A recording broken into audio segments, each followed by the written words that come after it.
भी तो आया नहीं, मैं भी तो आया नहीं।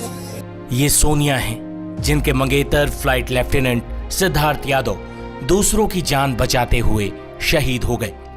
10 दिन पहले ही सोनिया और सिद्धार्थ की सगाई हुई थी। सोनिया अपने मंगेतर शहीद फ्लाइट लेफ्टिनेंट सिद्धार्थ यादव को मिलने का वादा याद दिला रही हैं, लेकिन सोनिया को कहां पता था कि सिद्धार्थ शहादत के बाद तिरंगे में लिपटा हुआ आएगा। मैं तो आया नहीं, मैं भी तो आया नहीं।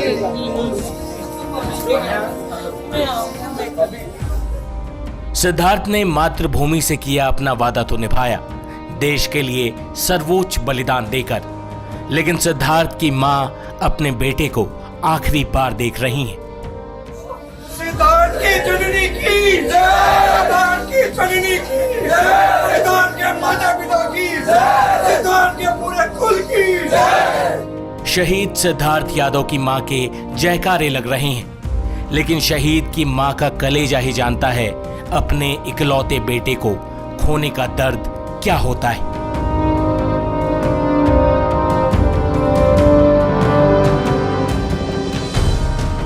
अपने साथी की शहादत पर इंडियन एयरफोर्स के अफसर भी अपने आंसू नहीं रोक पाए।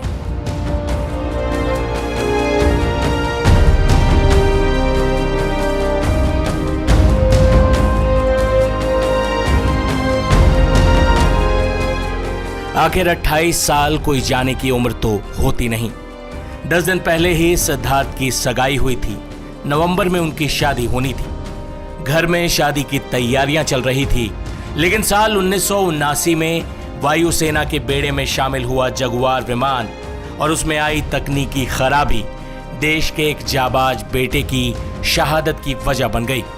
भारतीय वायुसेना का एक जगुआर विमान नियमित प्रशिक्षण उड़ान के दौरान जामनगर के पास दुर्घटनाग्रस्त हो गया था।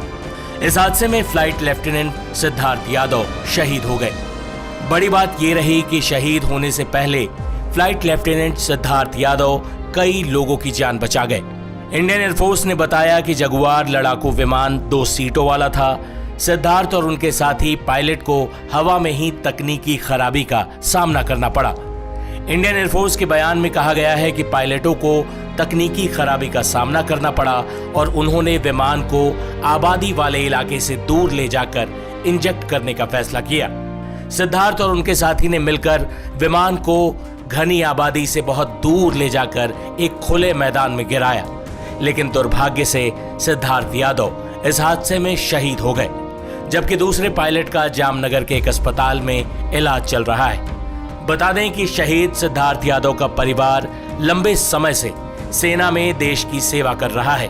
उनके परदादा ब्रिटिश शासन के दौरान बंगाल इंजीनियर्स में थे, उनके दादा अर्धसैनिक बलों में थे और उनके पिता ने भी LIC में शामिल होने से पहले भारतीय वायुसेना में सेवा की थी।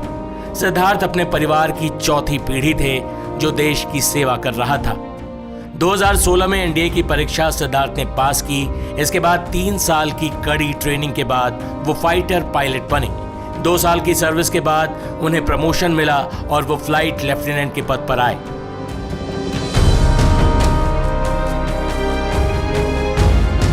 जाते जाते उस जगुआर विमान की भी बात कर लेते हैं जो फ्लाइट लेफ्टिनेंट सिद्धार्थ यादव की शहादत की वजह बना।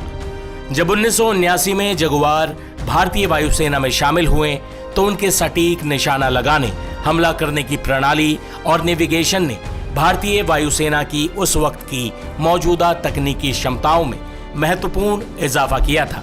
लेकिन अब वायुसेना खुद ही घोषणा कर चुका है कि लंबी सेवा उम्र को देखते हुए जगुआर लड़ाकू विमानों के बेड़े को भी 2035 तक चरणबद्ध तरीके से बाहर किया जाएगा।